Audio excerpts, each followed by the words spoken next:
자, 오늘은 산소망을 가져야 할 이유란 제목으로 하나님의 말씀 전파하도록 하겠습니다. 오늘부터는 생명의 삶 순서가 좀 바뀌죠. 우리 베드로전서로 넘어가기 때문에 우리 출애굽기를 잠시 놓아두고 우리 베드로전서를 좀 공부하도록 하겠습니다. 오늘 우리가 공부할 베드로전서는 예수님의 수제자였던 사도 베드로가 소아시아 지역의 본도, 갈라디아, 갑바도기아, 아시아와 비두니아의 교회 성도들에게 보낸 회람서신입니다. 이 회람서신이라고 하는 것은 특정인에게 보내는 그런 개인 서신이 아니라 해당되는 공동체들에게 돌려서 읽어보라고 주는 공적인 서신이다라고 말할 수 있습니다. 오늘 서신의 수신자들이라 할 수 있는 이 소아시아 지역의 교회들은요, 사실 사도 베드로가 직접 개척한 설립한 그런 교회들이었습니다. 그 교회 구성원들이 주로 디아스포라 유대인들이었는데, 디아스포라라고 하는 것은 이 유대가 이스라엘이 멸망한 다음에 그 나라를 빼앗긴 다음에 전 세계로 흩어지지 않습니까? 흩어진 유대인들을 말할 때 디아스포라 유대인이다 이렇게 부르죠. 그래서 그 디아스포라 유대인들이 대부분의 교인이었고, 거기에 또 이방 출신의 성도들이 또 상당수 포함되어 있었고, 신분상도 여러 계층들이 혼합되어 있었는데 노예 출신의 성도들도 상당히 포함되어 있을 것으로 보고 있습니다. 사도 베드로가 이 서신을 기록하게 된 이유는요, 본서를 기록할 당시에 로마시에서 시작된 네로의 기독교 박해가 점차로 로마 제국 전체로 확산될 위기에 처해 있었기 때문에 그렇습니다. 뿐만 아니라 사실 당시 소아시아 지역의 교회들은 이미 산발적이고 개인적인 것이긴 했지만 어느 정도 이방인들로부터 이 박해를 받고 있었고, 또 유대인들로부터도 박해를 받고 있었어요. 그렇기 때문에 사도 베드로는 성도들을 영적으로 좀 격려할 필요가 있다고 생각했습니다. 그래서 이에 따라서 이 베드로가 그리스도인이라는 이름으로, 단지 그리스도인이라는 이름으로만 박해를 받는 그 당시의 여러 고난들에 대해서, 또한 앞으로 시작될 그 로마의 그 기독교 대박해 같은 그 극한 고난이 그들에게 임한다 할지라도 뭐예요?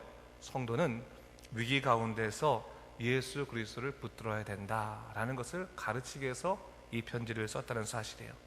이러한 동기의 이유로 베드로전서를 소망의 서신이라고 부르기도 하고 격려의 서신이라고 부르기도 합니다. 이런 배경을 가지고 좀 이 본문을 이해할 필요가 있겠어요. 우리에게 어떠한 고난이 있다 할지라도, 또 때로는 내가 잘못한 것 아니지만 그리스도인이라는 이유 하나만으로 내가 고통을 겪게 되었을 때 나는 무엇을 붙들고 살 것인가를 가르치는 서신이 바로 이 베드로전서다 볼 수 있습니다. 그렇기 때문에 여러분 잘 공부하시고 나면 특별히 산소망이라는 말이 나오는데 산소망이 무엇인지를 우리가 다시 한번 깨닫게 될 것입니다. 자, 그러면 그런 배경을 이해하면서 본문을 살펴보겠는데, 우리 2절 말씀을 다시 한번 읽어보도록 하겠습니다. 2절입니다. 시작. 곧 하나님 아버지의 미리 하심을 따라 성령이 거룩하게 하심으로 순종함과 예수 그리스도의 핏부림을 얻기 위하여 택하심을 받은 자들에게 편지하노니 은혜와 평강이 너에게 더욱 많을지어다. 얘기하고 있어요. 사도 베드로가 서신을 쓰는데 그 서신의 수신자들을 향해서 이렇게 얘기하고 있는 거죠. 오늘 1절을 읽지 않았지만 1절에 보면 어떻게 나옵니까? 비두니아에 흩어진 뭐예요? 나그네라는 쭉 나라가 나오면서 흩어진 나그네, 이런 말이 나옵니다. 이 흩어진 나그네가 2절 말씀에 이러한 사람이라고 하는 거예요. 자, 당시에 이 디아스포라라고 불렀던 이 흩어진 나그네, 흩어진 유대인들은 사실은 단순히 유대인들을 지칭한다고 하기보다는 천국을 본향으로 하고 이 세상의 삶을 나그네의 삶으로 여기는 성도들의 모습들을 의미한다라고 볼 수 있습니다. 여러분, 오늘날 우리가 그렇지 않겠습니까? 우리가 한국을 떠나서 이 먼 곳 칠레까지 왔어요. 그래서 우리 칠레, 이제 전 세계에 흩어져 있는 동포를 보면서 뭐라고 말해요? 흩어진 디아스포라 동포들, 이렇게 주로 말하지 않습니까? 흩어져 있다는 뜻이죠. 흩어져 있다는 뜻이에요. 근데 흩어져 있다고 하는 사람들의 항상 마음의 소망은 본향을 소망한다는 거죠. 자기의 고향을 소망합니다. 특별히 이북에서 나오신 분들은 항상 이 북한의 그러한 고통들과 또 여러 가지 어려움들, 또 그들의 이 독재의 정치들, 아주 참남한 상황들, 그런 것 때문에 가슴 아프기 때문에 항상 그 마음에 그 본향이 남아있지 않습니까? 근데 우리가 이런 육신의 본향도 중요한 것이겠지만 우리가 하나님으로부터 나왔으니 우리 영혼의 본향, 마땅히 우리가 가야 될 천국을 사모하며 사는 사람들이 삶이 참으로 중요하다는 것입니다. 바로 천국을 우리의 본향으로 여기고 믿음 안에서 이 세상을 나그네의 삶으로 살아갈 수 있다면 여러분, 우리는 하나님의 사람으로 더욱더 넉넉히 살아갈 수 있는 발걸음을 걷게 될 것입니다. 바로 나그네는 그러한 의미가 있는 거예요. 여러분, 우리가 이 땅을 나그네로 여기지 아니하고 이 땅에서 내가 어떻게 하든지 내가 평생, 아니 영원토록 죽지 않고 살고 싶다라고 한다면 이 땅이 우리의 정착지고 이 땅이 우리의 목적지가 되겠죠. 하지만 우리가 나그네 신앙을 갖고 있으면 어차피 우리는 하나님 나라로 갈 것이니 이 땅에서 하나님이 주신 소명의 삶을 잘 살다가, 사명의 삶을 잘 살다가 내가 가겠다라고 생각하게 된다면 그렇게 큰 집착을 하지 않게 될 것입니다. 단지 더욱더 어떻게 하면 하나님의 사람으로 살 것인가, 또한 나그네들이 갖고 있는 그러한 삶, 나는 누구인가라고 하는 그런 분명한 정체성을 갖게 되지 않겠습니까? 방랑자와 나그네는 틀리죠. 방랑자는 내가 누구인지를 모르는 거예요. 그러니까 어디를 다녀도 기쁨이 없고 슬픔이 있고 또 목적이 없습니다. 그러나 나그네는 다르죠. 나그네는 본향을 돌아갈 수 있는 본향이 있는 사람이기 때문에 우리는 그리스도인으로서 예수 그리스도의 보혈의 능력으로 천국의 백성이 되었기 때문에 그 나그네의 삶으로 살아갈 때 이 땅의 삶이 어려움이 있더라도 바로 본향에 돌아갈 수 있는 소망을 가지고 우리가 이 땅에서의 그 어려운 일도 극복해낼 수 있다는 사실입니다. 자, 그러면서 오늘 2절 말씀에서 흩어진 나그네에 대해서 3가지 정도를 얘기하고 있는 것을 볼 수 있습니다. 뭘 얘기하고 있죠? 첫 번째로는 보니까 천국을 본향으로 삼은 나그네들에게 뭐라고 얘기하고 있어요? 그들의 모든 삶은 하나님의 미리 아신 바 됐다, 미리 아심에 따랐다, 이렇게 얘기하고 있는 것을 볼 수 있습니다.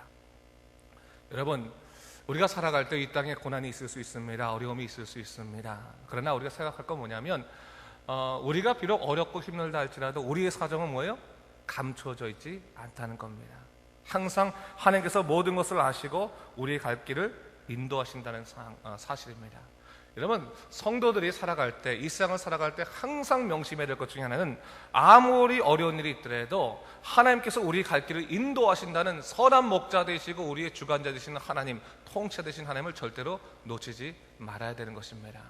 그러기 위해서 첫 번째로 우리가 생각할 것은 우리의 사정은 다 하나님께서 미리 아시고 우리의 갈 길도 주님께서 다 계획하시고 아신다라는 사실을 우리가 고백할 필요가 있는 거예요. 그런 고백이 있을 때 우리가 자신 있게 이 땅에서도 힘차게 걸어갈 수 있게 되는 것입니다. 그러면서 뭘 얘기하고 있습니까? 사도 베드로가 보니까 우리의 삶이 뭐라는 거예요? 성령이 거룩해 하게 하심으로 순종하게 하셨다 얘기하고 있죠. 이런 믿음의 사람의 삶이라고 하는 것은요, 자기 의로 사는 것도 아니고 자기의 결단만으로 사는 것도 아닙니다. 이런 우리가 열심히 주님의 뜻에 순종해야 됩니다. 그러나 우리의 힘으로만 순종할 수는 없어요. 사람의 힘이라는 게 한계가 있습니다. 누구의 힘으로? 성령님의 힘으로 우리가 순종할 수 있다는 거예요. 성령이 충만해야 될 이유가 여기 있습니다. 때로는 우리의 마음의 본성이 악한 것이 있기 때문에 자꾸 악한 마음이 튀어나오고 또한 거역의 마음이 튀어나올 때가 많이 있습니다. 그 거역의 마음과 악한 마음을 누르고 하나님의 뜻에 순종케 하시는 것이 누구예요? 바로 우리 안에 내주하시는 성령님이다 라고 하는 것이죠. 성령님께서 우리로 하여금 구별된 삶을 살게 하시고 거룩하게 하시고 그래서 성령님께서 우리를 순종하게 하신다라는 것을 얘기하고 있는 거예요. 흩어진 나그네를 얘기하면서 너희는 누구냐? 너희는 성령께서 너희 안에 내주하셔서 매 순간 하나님의 뜻에 순종케 하시는 믿음의 사람이다 라는 것을 얘기하고 있는 것입니다. 믿습니까 여러분? 그것을 항상 소망을 품고 있어요. 성령님이 인도하시는 하루를 내가 어떻게 살 것인가를 깊이 생각해 볼 필요가 있는 것입니다. 자, 그뿐만 아니라 또 뭘 얘기하고 있어요? 나그네된 자들은 예수 그리스도의 핏뿌림을 얻기 위하여 택하심을 받은 자다라는 것을 얘기하고 있어요. 얼마나 감사한 일입니까? 하나님께서 우리를 이미 택하셨다는 거예요.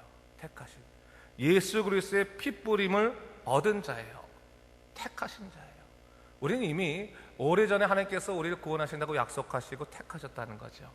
그래서 우리가 예수 그리스도의 핏부림을 통해서 우리가 생명을 얻은 자이고, 또한 우리를 통해서 예수 그리스도의 놀라운 보혈의 역사가 이어져 갈 수 있다는 사실이에요. 우리가 십자가의 사람이 되어서 우리 주위에 있는 사람들에게 복음을 전하고 믿음으로 살아가게 되었을 때 주의 보혈의 역사, 십자가의 은혜는 계속해서 이어진다, 굳건해진다는 사실을 이야기하고 있는 것입니다. 그러니까 여러분, 우리가 항상 감사할 게 뭐냐면 보혈의 은총 속에 살아가는 사람이라는 것을 잊지 말아야 되는 거예요. 보혈의 은총 속에 살아가는, 세상 사람들과 다르게 핏값으로 사신받았다라고 하는 거예요. 제가 한국에서 가끔 가다가 신문 기사를 보면서 가슴 아픈 게 뭐냐면 사람들이 자살을 하는 거예요. 자살을 하는데 그 자살하는 사람들의 마음이 너무너무 고통스럽겠죠. 근데 보면 정말 큰 돈 때문에 자살한 것이 아니에요. 당장 뭐 월세값 뭐 80만 원, 90만 원 때문에 100만 원 때문에 죽은 사람들도 있는 거예요. 제가 그걸 보면서 100만 원이라는 돈이 그들의 생명을 바꿀 만한 그런 큰 가치가 있었을까라는 생각을 하게 되지만, 고난이라고 하는 것은 어렵게 되면, 고통스럽게 되면 자기 자신의 가치를 단 100원, 200원의 가치도 생각지 않게 할 때가 많이 있습니다.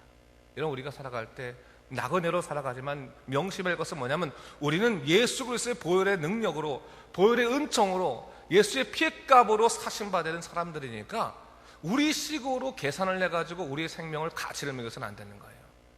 그래서 우리는 다른 사람들의 인생과 비교해서는 안 됩니다. 여러분, 우리 스스로가 저쪽에 사는 그 김 사장은 훨씬 더 나보다 잘 살아가는데, 예수 안 믿는데도 정말 잘 살아가는데 내 삶은 이렇게 보잘것없을까라고 생각한다면, 여러분, 그것은 사실은 어리석은 일입니다. 그 사람은 육신적으로 가치는 있을지 모르지만, 세상적인 물질의 가치는 있을지 모르지만 예수 그리스도가 핏값으로 그 영혼을 사시는 않았다는 거예요. 그 가치를 알게 된다면 절대로 우리를 남하고 비교하지 말고 하나님과의 그 일대의 관계 속에서 우리가 어떻게 살아갈 것인가의 문제를 생각해야 되는 거예요. 사명의 사람은 남들과 비교하는 것이 아니라 하나님의 목소리를 들으려고 항상 귀를 기울이는 자가 되어야 된다는 것을 여러분, 우리가 명심해야 되는 것입니다. 바로 사도 베드로는 그것을 얘기한 거예요. 흩어진 나그네 고난 중에 처해 있는 성도여, 너희들은 이러이러한 사람이다 라는 것을 이야기하고 너에게 하나님의 은혜가 있을지어다 라고 말하는 거예요. 그것을 아는 자, 자기가 누구인지를 아는 사람이 산 소망을 가지며 살아갈 수 있게 되는 것입니다. 자, 우리 3절 말씀 또 같이 읽도록 하겠습니다. 3절 시작. 우리 주 예수 그리스도의 아버지 하나님을 찬송하리로다. 그의 많으신 긍휼대로 예수 그리스도를 죽은 자 가운데서 부활하게 하심으로 말미암아 우리를 거듭나게 하사 산 소망이 있게 하시며. 오늘 사도 베드로가 고난당하는 성도들에게 이야기할 때 무엇을 얘기하고 있습니까? 너희에게 산 소망이 있다 얘기하고 있어요. 자, 이 산 소망이라고 하는 것은 세상적인 약속의 소망이 아니죠. 무엇입니까? 너희는 예수 그리스도로 말미암아 뭐예요? 거듭난 인생이 된 사람들이다 라는 것을 얘기하고 있는 거예요. 그게 소망의 근거다라는 것을 얘기하고 있는 것이죠. 여러분, 우리의 삶은요 껍데기 인생이 아니에요. 껍데기 인생으로 살아간다면 껍데기를 만족하게 하는 일들을 하면 됩니다. 여러분 단어가 있잖아요. 편안이라는 단어가 있고 평안이라는 단어가 있어요. 두 개가 비슷해 보이죠? 편안하다, 평안하다. 근데 편안하다는 말은 껍데기, 육신에게 해당하는 일입니다. 우리가 어디 가서 의자를 앉을 때 불편하거나 어려우면 편안한 의자를 갖고 앉아 있으면 되고, 그러면 편안한 삶을 살게 되고, 집에 버스를 타고 가는 것이 아니라 자가용을 타고 가면 편안한 그러한 삶을 살아갈 수 있습니다. 그러나 그 편안한 삶이라고 하는 것이 결코 그의 마음속에 평안을 주지 않아요. 아무리 자가용을 타고 가고 아무리 좋은 음식을 먹는다 그래도 그 마음이 썩어 있고 마음이 공허한다면 그 사람은 마음의 공허함 때문에 겉으로 편안한 삶이 하나도 그들에게 행복을 주지 못하는 것을 보게 됩니다. 그러나 여러분, 그 마음이 평안하면 어떡합니까? 비록 삶이 불편할다 할지라도 그 인생이 정말로 아름답고 기쁘고 행복한 거예요. 예수 그리스도가 주시는 산 소망이라는 것은 우리 삶에 주시는 편안한 삶이 아니에요. 편안한 삶을 약속하시는 것이 아니라 무엇을 약속하시는 거예요? 우리 마음에 평안한 삶을 약속하신다는 거예요. 산 소망이라는 그거예요. 너희들이 생각하는 그냥 겉껍데기의 소망이 아니라, 야, 내년쯤에는 우리가 더 좀 재산이 많아져서 이러이러한 것들 좀 했으면 좋겠다라고 하는 육신의 꿈이 아니라 너희 마음속에 들어있는 산 소망, 예수로 말미암아 운명이 뒤바뀐 그런 평안한 삶이 너에게 있다라는 것을 얘기하고 있는 것이죠. 놓치지 말아야 되는 거예요. 산 소망을 놓치는 것은 정말 어리석은 것입니다. 산 소망을 붙들고 예수의 사람으로 보혈의 능력으로 거듭나게 하신 그 주님의 그 은혜에 감사하며 우리가 살아가는 것이 참으로 중요한 거예요. 그 산 소망이 있는 사람이 어떻습니까? 삶에 근심이 있다 할지라도 그 근심을 이겨내는 힘을 얻게 되는 것이죠. 자, 우리 6절과 7절 말씀 한번 같이 읽어볼까요? 6절 7절 함께 읽겠습니다. 시작. 그러므로 너희가 이제 여러 가지 시험으로 말미암아 잠깐 근심하게 되지 않을 수 없으나 오히려 크게 기뻐하는도다. 너희 믿음의 확실함은 불로 연단하여도 없어질 금보다 더 귀하여 예수 그리스도께서 나타나실 때 칭찬과 영광과 존귀를 얻게 할 것이니라. 우리 인생이 영원한 인생일진데, 영원한 인생에 있어서의 가장 중요한 것은 우리 육과 우리 영의 경계선에서 우리가 어떤 일이 일어나냐 하는 것이죠. 우리 성경 그것을 뭐라고 말하고 있습니까? 경계선의 일을 심판이라는 말로 이야기하고 있습니다. 그 심판 때 칭찬받을 자와 또 징벌을 받을 자가 구분된다고 얘기하고 있죠. 그런데 산 소망을 가지고 살아가는 사람들은 뭡니까? 나중에 예수 그리스도께서 나타나신 그 심판의 때 칭찬과 영광과 존귀를 얻게 된다. 걱정하지 말아라 라고 하는 거예요. 그러면서 뭘 얘기하고 있습니까? 6절에 너희가 여러 가지 시험을 당해서 지금 잠깐은 근심할 수 있다. 근심하지 않을 수는 없겠지. 삶이 어려우면 근심하고, 고통당하면 어려움당하고, 핍박당하고, 무시당하면 마음이 속상하고 힘들겠지. 그러나 그것은 잠깐의 근심이다. 잠깐의 근심이지만 깊이 생각해봐라. 너에게 정말로 큰 기쁨이 있다.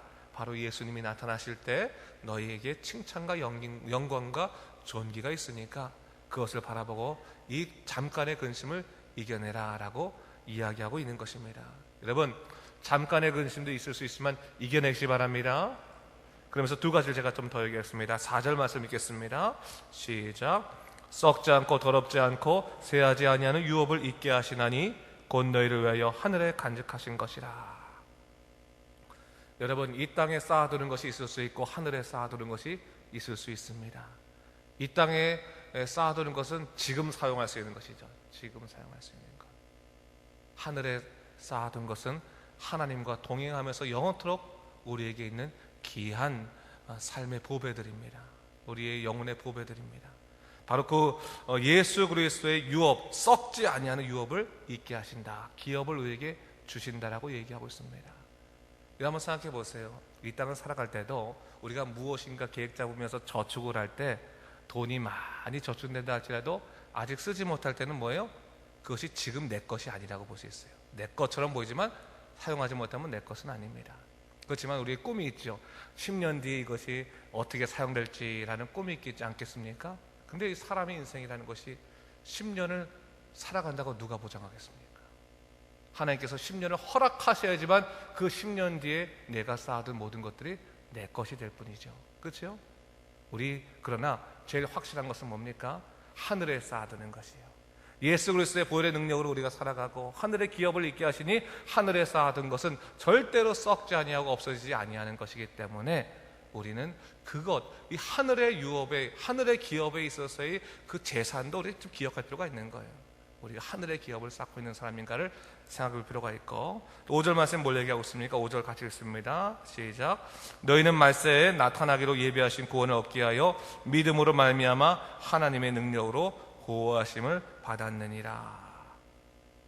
그 나중에 하늘의 유업이 있을 뿐만 아니라 오늘 내게 어떤 은혜가 있느냐? 뭐예요?